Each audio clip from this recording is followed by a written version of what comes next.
Hey, salut tout le monde, c'est Zogma, j'espère que vous allez bien. Aujourd'hui, on se retrouve pour une petite partie solo de Sierra, qui est un jeu de Pierre Buty, illustré par sa compagne Audrey Marcagui. C'est édité par Blam, c'est une boîte presse que j'ai reçue. Même si sur pas mal de sites de vente, il n'y a pas de mode solo affiché, c'est souvent écrit de 4 à 8 joueurs, mais il y a bien un mode solo, il y a même un mode 2 joueurs et 3 joueurs. Vous pouvez jouer donc de 1 à 8 joueurs. On se retrouve tout de suite pour ma partie solo, et en fin de vidéo, mon avis comme d'habitude. Bon visionnage. Et voilà, on va se retrouver pour le 5e épisode de la campagne de Sierra sur 7. Il y a 7 étapes dans ce petit voyage, non pas initiatique, mais ce petit voyage dans la Sierra, c'est-à-dire en Amérique du Sud. Et donc le but d'un scénario en solo, tout simplement, c'est d'avoir 8 tours pour essayer de faire le plus de points en respectant une légère mise en place de départ, avec une carte qui sera celle-ci, c'est-à-dire qu'on prend Umawaka sur sa phase B, donc on aura un scoring. Si on arrive à faire un rectangle d'au moins 2 colonnes de 5 cartes, donc c'est-à-dire 5 cartes et 5 cartes collées, on a 5 points. Si on arrive à le faire avec 6 et 6, on aura 15 points. Ça, c'est notre premier scoring, parce que vous allez voir qu'on va accumuler tout un tas de scoring. On a également un autre scoring qui est ici, mais que je vais vous expliquer juste avant de commencer la partie. Sierra, c'est un jeu où on va poser tout simplement des tuiles qui sont en fait des cartes. C'est-à-dire qu'au début de chaque tour, je vais piocher 4 cartes montagne et 2 cartes Sierra. Ces cartes-là, ce sont des scorings. À chaque fois, j'en choisis un et j'en défausse un. La partie se termine au bout de 8 tours, donc j'ai préparé une petite pioche de 16 cartes, comme ça je sais que quand j'arrive à la fin, la partie est terminée. Donc je vais choisir un de ces deux scorings. Ici, 4 points pour chaque colonne avec 4 couleurs différentes. Ici, 6 points par carte avec le symbole le plus rare de votre paysage. Sachant qu'en tout, il y a 6 symboles, donc le plus rare, ça fera 6 points chacun. Donc j'en choisis un, et ça c'est simultané aux cartes montagne. Ces cartes montagne, vous voyez, elles ont plusieurs couleurs. Il y a jusqu'à 4 couleurs, si je ne dis pas de bêtises. Le violet, le jaune, le rouge et le vert. Et en plus, il y a une icône sur le côté. Ça peut être le vent, ça peut être les maisons, ça peut être les vestiges, ou ça peut être d'autres icônes que l'on verra par la suite. À chaque tour, je vais donc choisir 2 des 4 cartes montagne et une des cartes 4 scoring. Les 2 autres sont défaussées. Il y a 2 règles de pose qui sont assez classiques. Pour poser une carte montagne, il faut que ça soit à gauche, à droite, en haut ou en bas, c'est-à-dire qu'on les superpose comme ça, par rapport à une autre carte. Je ne peux pas en placer une là et une là-bas, vous, vous doutez bien, on n'est pas bête. La deuxième règle, c'est que pour poser une carte à côté, à gauche ou à droite, il faut qu'elle soit de la même couleur. Donc celle-ci, je ne pourrai pas la placer là, je suis obligé de la mettre sur une autre ligne. Par contre, si cette carte-là, je n'ai pas envie de la poser à côté, aucun souci, je peux créer une deuxième ligne de couleur violette, mais dans ce cas, je ne peux pas mettre une deuxième ligne côte à côte. Je serais plutôt obligé de mettre ici, je ne peux pas mettre 2 fois la même couleur d'affilée. Je ne peux pas aussi créer de trous dans la ligne. Si on imagine que ça c'est du violet, je ne pouvais pas mettre comme ça. Il faut forcément que ce soit adjacent. S'il y a déjà 2 lignes ici, je ne peux pas créer une ligne entre les deux. Par contre, si j'ai déjà créé une ligne et que là, il y a des cartes au-dessus et en dessous, je peux compléter cette ligne sans aucun souci, mais je ne peux pas venir insérer entre 2 lignes qui sont déjà créées. Logique, on ne le ferait pas avec des tuiles, là on ne peut pas le faire non plus avec des cartes, même si elles se superposent. Dans une même ligne, je vous ai dit, il faut que ça soit une seule et unique couleur, et une fois que les cartes sont placées, elles sont placées bien évidemment. C'est tout con. On va faire ça 8 fois, et à la fin, on va regarder nos scorings. Chaque carte a un scoring. Les cartes qui ont une icône vent ou une icône rivière ont un +1. On regarde le scoring qui est ici, et éventuellement s'il y a un scoring qui est présent ici, et basta, en solo, on doit faire au moins 75 points pour avoir un soleil, 90 pour avoir 2 soleils, 105 pour avoir 3 soleils.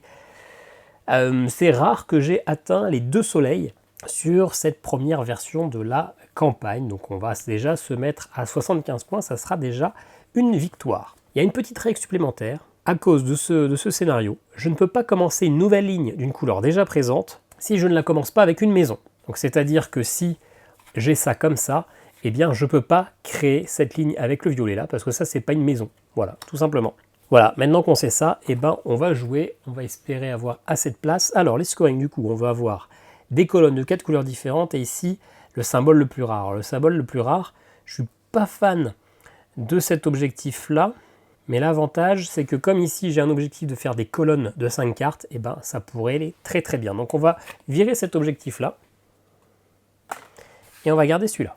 Alors on va peut-être essayer de se les mettre sur le côté, je pense que ça va prendre beaucoup de place, mais sait-on jamais.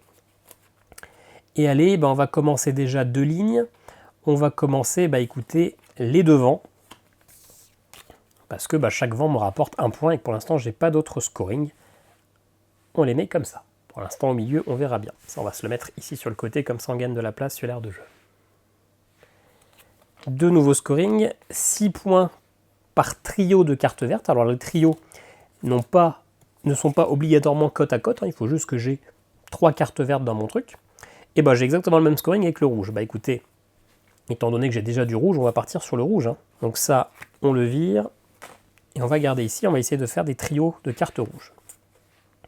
Ce qui pourrait être intéressant, comme il faut que je fasse des colonnes de 5 cartes, et que j'ai que 4 couleurs, et qu'on a la règle de ce niveau qui est que je peux commencer une nouvelle ligne d'une couleur que j'ai déjà avec une maison, ça, c'est de le garder, mais pas le mettre à côté, le mettre au-dessus, comme ça j'ai déjà une autre ligne. Et puis pour l'instant, j'ai des scorings avec des couleurs différentes, donc on va garder du jaune comme ça. C'est la rivière, ça me rapporte un point, c'est une nouvelle couleur, ça ira avec ce scoring. Donc je décide de mettre ça ici, et ça ici comme ça. Troisième tour. Et décidément, le paquet mélangé, ça fait 2 fois que j'ai le même scoring, mais avec une autre couleur. Ici, il faut que j'ai, pas forcément sur une même ligne, mais le plus de symboles différents pour la couleur rouge. C'est ça que je vous ai dit qu'il y avait jusqu'à 6 symboles différents. Et ici, avec le violet. Écoutez, j'ai déjà pas mal de rouge, donc on va garder encore. On va essayer de faire une stratégie qui colle bien avec. Hop. Et du coup, on va garder le petit Zozio. Et qu'est-ce que j'ai comme scoring? Pour l'instant, les couleurs différentes, donc ça ne change pas grand-chose. On va garder aussi le vent, parce que le vent, ça me rapportera un point. Ok. Donc, écoutez, hop, je vais mettre celle-ci à côté de celle-ci, et celle-ci à côté de celle-ci. Nickel. Donc là, comme je vous ai dit, je pourrais quand même mettre à côté du violet, il n'y a aucun souci. C'est pas inséré entre 2 lignes adjacentes, ces 2 lignes ne sont pas adjacentes, ce sont celles-ci qui sont adjacentes. Donc pas de souci, je peux continuer la zone violette. Ok. Alors... on continue, toujours 4 cartes. 5 points par carte entièrement entourée. Ok. Donc entouré, c'est pas juste à gauche et à droite, c'est aussi en diagonale. Donc il faut qu'il y ait 8 cartes autour. Et ici, 4 points pour chaque maison adjacente à une rivière. Donc celle-ci est déjà adjacente, ça pourrait aller. Qu'est-ce qu'on a? On a du vert. On a de la maison violette. On a du vent et du petit Zozio. Écoutez, on va essayer de faire plutôt les maisons adjacentes à la rivière. Et on va garder le vert ici. Et la maison.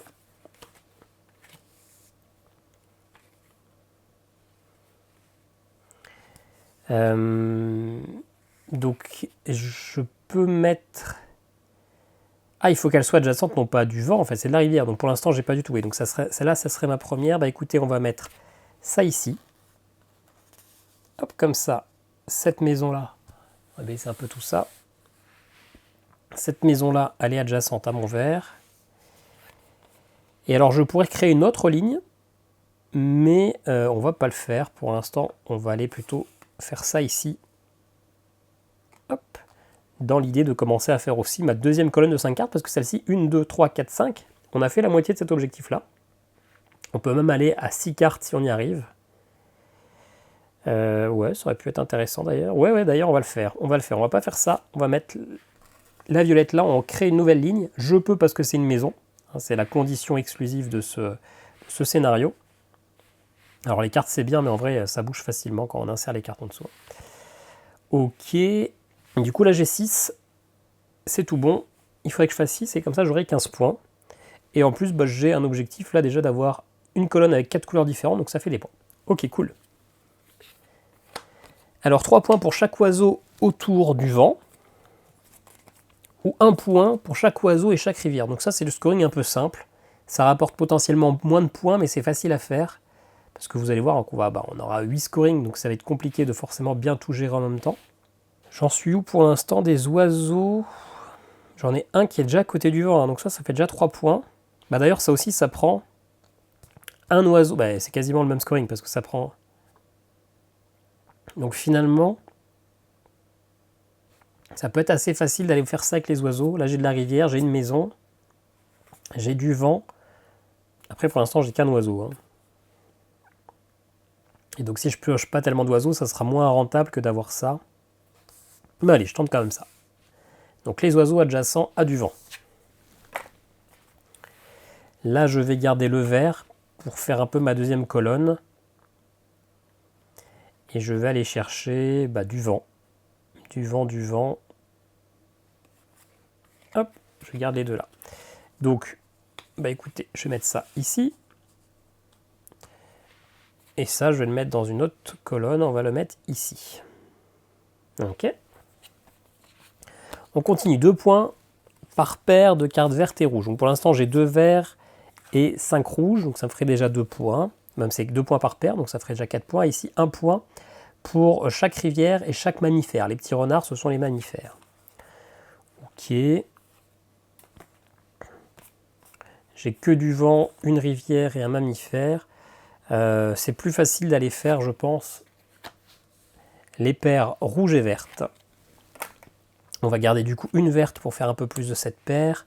Et moi, je marque des points avec les maisons adjacentes à ça. J'ai une maison là. J'ai pas d'autres maisons pour l'instant. Je marque des points avec les oiseaux adjacents à de l'air. J'ai déjà à peu près partout. Ok. Par contre, j'ai pas de vent en jaune. Et je vais mettre un jaune ici. Parfait. Et puis j'avais dit que je gardais le vert. Le vert, on va le mettre ici. Allez, il nous reste plus que 2 tours. Hein. Ça va assez vite. Alors, 1 point pour chaque maison et chaque mammifère, où chaque maison vaut 1 point par symbole différent dans sa lignée. Pour l'instant, j'ai que 2 maisons, qui ne vaudra pas des masses de points. Celle-là est toute seule, celle-là, il n'y a que 2 symboles. Qu'est-ce qu'on a? Une maison verte. Ah, ça peut faire un peu de points. Un mammifère jaune. Alors la maison verte, elle irait peut-être bien, parce que j'ai pas mal de trucs avec les maisons et c'est du vert. Après le violet, ça irait pas mal aussi pour finir ma colonne. Et un oiseau à côté du vent, ça fait 3 points. Que ça... Un mammifère violet, ouais, mais c'est important quand même. Ça ferait 3 points. La maison verte, en plus d'être un vert. Ouais, je vais quand même plutôt garder les deux là. Hein, idéalement, vous faites le calcul à chaque fois pour voir ce qui est rentable ou pas. La maison, on va même la mettre là, comme ça prend moins de place. Et ça, du coup, on le met ici, à côté de ce qui est déjà présent. Du coup, là, j'ai 1, 2, 3, 4, 5. Donc, je valide déjà cet objectif-là, avoir 2 colonnes d'au moins 5 cartes. Un rectangle, et donc idéalement, j'arriverai pour le dernier tour à mettre un violet ici, comme ça me fait plus 10 points. Et on avait dit que je gardais ce scoring-là avec les maisons qui valent des points.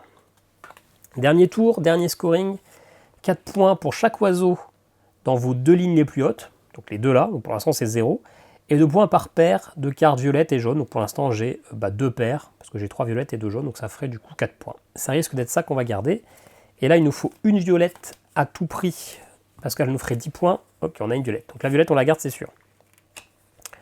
Ensuite, est-ce que je garde un oiseau, alors déjà, on va garder ce scoring-là. Ça, c'est une certitude, ça en vire. Ça, on le met ici, à côté de la maison. Et la dernière carte, un oiseau vert. Cet oiseau-là, ça me ferait une paire de plus, donc ça me ferait 2 points. Plus le fait que c'est un oiseau que je ne peux pas mettre à côté du vent, par contre. Donc ça ne me ferait pas plus de points ici. Ça me ferait 1 point de plus, parce que ça serait une icône différente. Donc ça me fait, on a dit, 3 points. Au niveau du jaune, ça me ferait juste 2 points. Donc 2 points, c'est moins bien que 3. Donc on va garder ça, qu'on va les mettre ici. Et donc si je ne me trompe pas, on a 1, 2, 3, 4, 5, 6, 7, 8 objectifs. Et on doit avoir 16 cartes. 1, 2, 3, 4, 5, 6, 7, 8, 9, 10, 11, 12, 13, 14, 15, 16. Donc c'est bon, on va pouvoir regarder nos scorings. On va inaugurer la petite fiche pour le score qui est ici. Est-ce que je vais réussir à faire 75 points, voire 90, voire 105? Alors 105 c'est sûr que non, hein, mais objectif à 75, hein, ça peut être fait. Donc c'est le scénario 5. Du coup déjà, il n'y a plus qu'à suivre. Ici, est-ce qu'il y a un scoring spécial? Non. Il y avait une règle spéciale, mais pas de scoring spécial. Ici, 5 points si j'ai un rectangle d'au moins 2 colonnes de 5 cartes, donc 2 colonnes 1, 2, 3, 4, 5, tout bon, ou 15 points si j'ai 2 colonnes de 6 cartes. Donc ça c'est bon, ça me fait 15 points. Ensuite, pour chaque vent ou chaque rivière, eh ben, je gagne 1 point, c'est écrit sur la carte. 1, 2, 3, 4, 5, 6, 7, 8 et 9. Alors j'ai pas eu beaucoup de scoring qui allait avec le vent ou avec les rivières, c'est dommage parce que comme j'en ai plein pot, ça aurait très bien marché. Ensuite, on regarde les 8 scorings, les uns après les autres, et puis on aura notre total. Hein. On va commencer celui-là. 2 points pour chaque paire formée par une carte rouge et une carte verte. J'ai 5 cartes rouges et 5 cartes vertes, donc j'ai exactement 5 paires, ça fait 10 points. Je vire les scorings à chaque fois, comme ça on ne les refait pas 2 fois. 3 points pour chaque oiseau avec de l'air autour, et donc autour, c'est vraiment les 8 cartes adjacentes. Hein. C'est pas adjacent, ça marche aussi en diagonale, ça change de pas mal de jeux. Alors les oiseaux, malheureusement je crois que j'en ai un ou deux. Celui-là, qui est pas du tout... Ah! Allez, je change, je triche, parce que j'ai posé à la fin un peu connement. Hop là, je la pose là, c'est de la triche, je sais. Vous avez le droit de râler en commentaire, mais c'est pas grave. Voilà. Pourquoi? Parce que du coup, lui, en le mettant là, il est adjacent à cette aire-là. Donc celui-là fait 3 points. Je l'ai posé un peu rapidement à la fin. Pardonnez-moi. Si ça avait été l'avant-dernier ou l'avant-avant-dernier coup, je ne l'aurais pas annulé, mais là, c'était le dernier. Bref. 3 points. Celui-ci, il est adjacent à devant, ça marche, donc ça fait 6 points. J'avais de toute façon pas beaucoup d'oiseaux. On verra si les 3 points changent quelque chose ou pas. Ensuite, par 2 points pour chaque carte jaune et violette, et ben, j'ai 4 cartes violettes, mais que 2 cartes jaunes, donc ça fait que 2 x 2, 4 points. 1 point pour chaque maison vaut 1 point par symbole différent dans sa ligne. Ici, il y en a 2 des symboles, la maison et la rivière, donc cette maison vaut 2 points. Ici, la maison vaut 1, 2, 3, 4, donc 6 points. Ici, la maison vaut 2 points, pardon, donc 8. Et il n'y a pas d'autre maison, 8 points. Ensuite, 4 points pour chaque maison adjacente à une rivière. Celle-là est adjacente, 4 points. Celle-ci, elle n'est pas adjacente. Il n'y a pas de points. Je ne sais pas pourquoi je ne l'ai pas posé là d'ailleurs. C'est un peu bête. 4 points, mais là je ne peux pas revenir. Je ne peux pas faire un rollback sur tous les trucs. Celle-ci est adjacente à cette rivière-là, donc 8 points. Et c'est tout, je n'avais que 3 maisons, donc que 2 qui marchent. 8 points. Rassembler des cartes avec des symboles rouges différents. J'ai le vent, j'ai la maison, j'ai les oiseaux. Ouf, c'est pas fou, j'en ai que 3. 3 ça fait 4 points. Aïe, c'est pas fou, hein. J'ai 5 cartes rouges, mais 3 fois du vent, quoi. Ouais, pas fou, pas fou. Ensuite, 6 points pour chaque trio de cartes rouges. Là, il me manque encore une carte rouge pour faire un trio de plus, parce que j'ai 5 cartes, donc un seul trio, 6 points.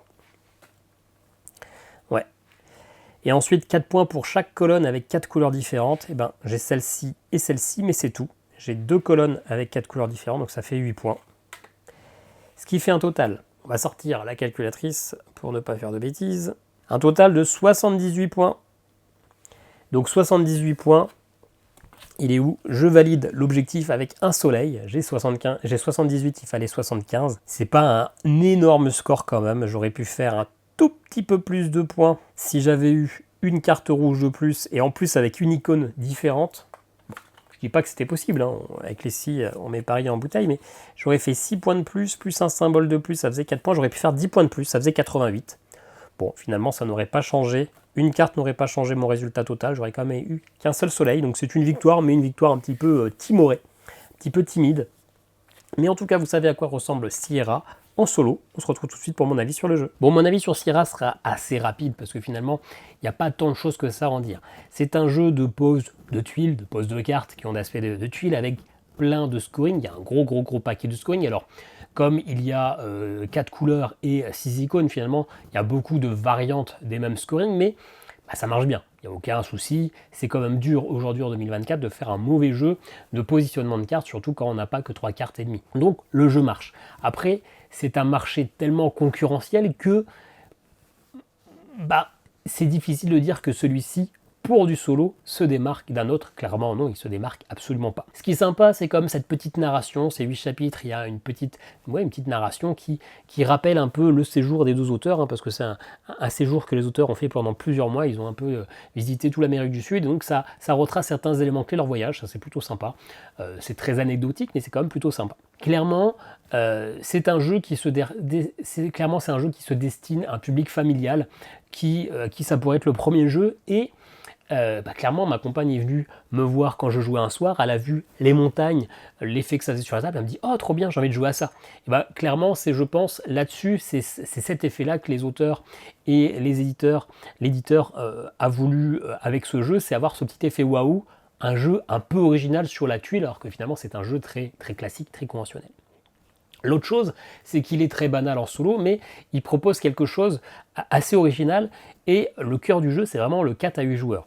Le solo, c'est vraiment un petit bonus, c'est clairement pas on fait le jeu pour draguer les joueurs solo, c'est on fait le jeu pour proposer quelque chose un peu différent, et on met un mode solo en plus pour ceux qui ont envie de jouer un peu quand les autres sont pas là, et voilà.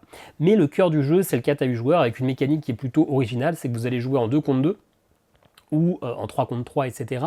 Et donc vous êtes, par exemple, si vous êtes à 3 joueurs contre 3 joueurs, vous êtes à 3 sur la même montagne, sur la même répartition de cartes. À chaque tour, il y a un joueur qui va avoir un scoring, enfin 2 scorings, qui va choisir un, et les 2 autres joueurs qui vont avoir chacun des cartes, et ils vont devoir choisir les cartes montagnes qu'ils prennent. Sauf qu'il n'y aura qu'un seul vainqueur. La table de 6, il n'y a qu'un seul vainqueur sur les 6 joueurs. Par contre, il y a moyen d'avoir une victoire collective. Chacun joue dans son coin et vous êtes à 3 sur la même montagne avec vos propres objectifs et vos propres cartes que vous allez jouer. Donc vous allez essayer de faire en sorte de gagner vous, mais ce que vous allez gagner vous, ça va peut-être un petit peu embêter vos collègues, etc. Et pourtant, si vous voulez la victoire collective, il va falloir que tous les membres de votre équipe aient plus de points que tous les membres de l'équipe adverse. Pour ça, vous êtes un petit peu avantagé. Celui qui a la victoire collective offre un bonus de points à ses compères. Et donc si vous avez tous plus que l'équipe adverse, vous allez gagner. Donc à vous d'essayer de chercher la victoire collective, mais en même temps de ne pas trop mettre des bâtons dans les roues de vos collègues, parce que la victoire en équipe est encore plus belle. Et donc c'est ça l'originalité, c'est pas tellement les scorings, c'est un peu la forme des cartes, mais finalement c'est de proposer un jeu où on va jouer ensemble, un peu les uns contre les autres, mais quand même surtout contre les autres, sur une même grille. Et voilà, c'est ça un petit peu la particularité du jeu. Je ne sais pas si c'est bien, je ne sais pas à quel point on aurait préféré se foutre un peu plus de bâtons dans les roues sur le même tableau, je ne sais pas.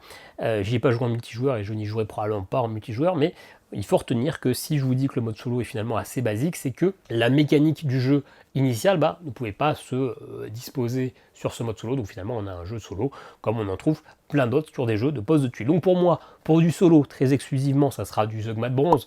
Il y en a 15 millions et d'autres bien plus fournis que ça, mais c'est pas désagréable, ça se joue bien, et il y a une petite mécanique multijoueur qui peut-être vous intéresser, ça vous me le direz en commentaire. Voilà, dites-moi ce que vous avez pensé de cette vidéo sur Sierra, est-ce que vous avez déjà entendu parler de ce jeu, est-ce que ça vous donne envie? Si jamais, il y a un petit lien affilié Ludum pour me soutenir, et puis nous on se dit à très bientôt pour une nouvelle vidéo, ciao ciao.